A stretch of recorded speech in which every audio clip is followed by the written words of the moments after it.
ওয়ার্ল্ডের সব থেকে স্লিমেস্ট ফোন, মাত্র 1.75 মিলিমিটার থিকনেসে একটা ফোন বের করছে, যেটার ডিসপ্লে আছে 1.5K রেজুলেশনের কার্ভ ডিসপ্লে। পকেটে থাকলে একদম বোঝাই যাবে না যে এই ফোনটা আমার পকেটে আছে। হাতে মাত্র 150 গ্রামের মতো ওজন, যেখানে প্রত্যেকটা ফোনই 200 গ্রামের উপরে ওজন, সেইখানে 150 গ্রামের মাত্র একটা ফোন। আবার 5200 mAh ব্যাটারি আছে, 50 মেগাপিক্সেল ক্যামেরা সামনে এবং পেছনে। আর ফোনটা তো আমার কাছে দুর্দান্ত লাগছে। এখনও ফোনটা হাতে ধরে দেখিনি, কিন্তু কনসেপ্ট ফোন হিসেবে বিভিন্ন ব্লগারের যে পেজগুলোতে আমি দেখতেছি, আমার কাছে খুবই ভালো লাগছে। বেসিক্যালি আমি নিজেই কিন্তু স্লিম ফোন খুব পছন্দ করি, আর আমি ওয়ার্ল্ডের এর আগে যতগুলো স্লিম ফোন বের হয়েছে আমি সবকটা ফোন ইউজ করছি, এবং নন ব্র্যান্ড কোম্পানিরগুলোও আমি ইউজ করছি। এবং এমনকি যেসব ফোন বাংলাদেশে আসেনি, আমি চায়না থেকে লোক দিয়ে এনেও আমি সেই ফোনগুলো ইউজ করছি। আমার স্লিম ফোনের উপরে একটা আলাদা দুর্বলতা আছে। সো স্লিম ফোনটা টেকনো বাংলাদেশে যখন আসবে তখন অবশ্যই আমি এই ফোনটাকে হাতে ধরে দেখব, এবং যদি দাম হাতের নাগালে থাকে আমি কিনে নেব। তবে এই ফোনটার প্রসেসর সম্পর্কে এখনও টেকনো কিছুই জানায়নি আমাদের। কোনো জায়গায় আমি প্রসেসর কি আছে এটা আমি এখনও জানতে পারিনি, আপনারা জানলে একটু কমেন্টস করেন। আর ফোনটা আমার কাছে ভালো লাগছে। দুইটা কালার ভেরিয়েন্টে ফোনটা লঞ্চ হয়েছে, একটা সাদা আর একটা হলো স্টেনলেস স্টিল কালার। এই দুইটা কালারই আমি দেখছি, আরও কালার হয়তো আসতেও পারে, যেহেতু কনসেপ্ট ফোন। সব থেকে যেটা ভালো লাগছে সেটা হলো এই পাতলা ফোনে ব্যাটারি আমি ভাবছিলাম 4000 দেই নাকি 3000 দেই, না 5200 mAh ব্যাটারি আছে। যেহেতু ফোনটা এখনও আমাদের সামনে নাই, কিন্তু টেকনো কিন্তু খুব সুন্দর সুন্দর ফোন লঞ্চ করতেছে। এবং রিসেন্টলি তাদের আমি কিছু ফোন দেখছি ফোল্ডিং ডিভাইস, এবং বাইরের অনেক ব্লগারদের হাতেও কিন্তু টেকনো ফোনগুলো প্রচুর পরিমাণে রিভিউ হয়। সো বাংলাদেশের টেকনোর যে শোরুমগুলো আছে, আমি তো মোবাইল সার্ভিসিং করি, আমি যখন কাউকে বলি যে টেকনোর ফোন কেনেন, বাংলাদেশি ফোন এবং বাংলাদেশেই বিল্ড হয়, আর ওয়ারেন্টি সার্ভিসটা খুব ভালো পাওয়া যায়। আমি রিসেন্টলি যতজনকে বলছি তারা কেউই টেকনো ফোন কেনার আগ্রহ প্রকাশই করে না।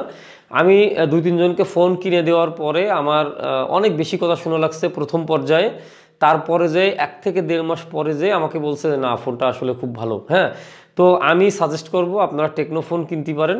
মেড ইন বাংলাদেশ পেছনে লেখা দেখে আপনারা শুধু শুধু একটা ফোনকে জাজ করবেন না। আর মেড ইন বাংলাদেশ লেখা এই কারণেই, ফোনটার পুরো বিল্ড বাংলাদেশে হয়েছে, আর এই ফোনের কোনো কিছুই বাংলাদেশের না। মানে আপনারা হয়তো ভাবতে পারেন যে আমাদের একটা কাজ করে যে বাংলাদেশে তৈরি মনে হয় ভালো না, জাস্ট ফিটিং করছে। আমাকেও যদি টেকনো হায়ার করে, আমি ওই কোম্পানিতে বসে আমি এই ফোনটা বিল্ড করে দিতে পারবো, যেহেতু আমি মোবাইল সার্ভিসিংয়ের কাজ করি। সো আপনারা নিশ্চিন্তে কিনতে পারেন এই টেকনো ফোন। আমি একজন মুরব্বীকে কিনে দিছিলাম, আমাদের নিউ মার্কেটেরই দোকান। আমাকে বলছে চল মোবাইল কিনে দেওয়া লাগবে, তুই থেকে কিনে দিবি।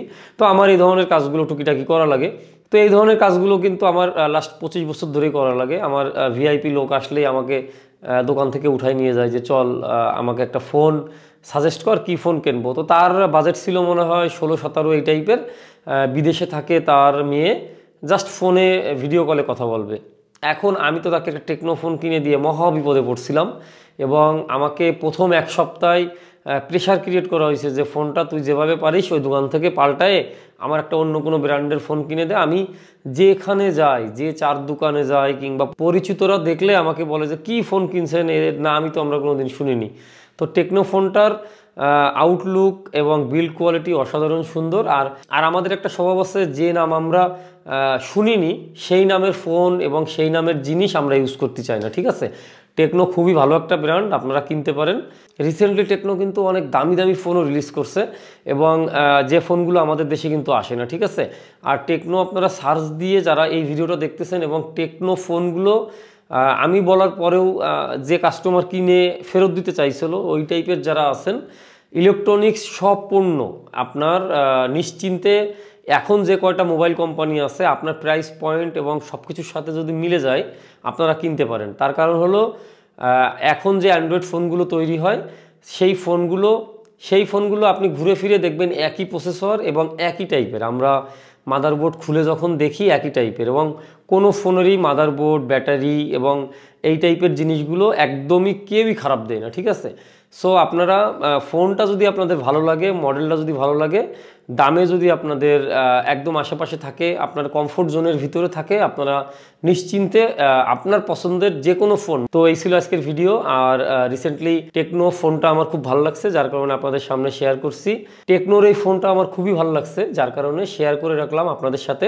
তো এই ধরনের নিউজগুলো দেখতে আমাদের ফেসবুক পেজটাকে ফলো করে রাখেন, আর যারা ইউটিউব থেকে দেখতেছেন অবশ্যই সাবস্ক্রাইব করে রাখবেন।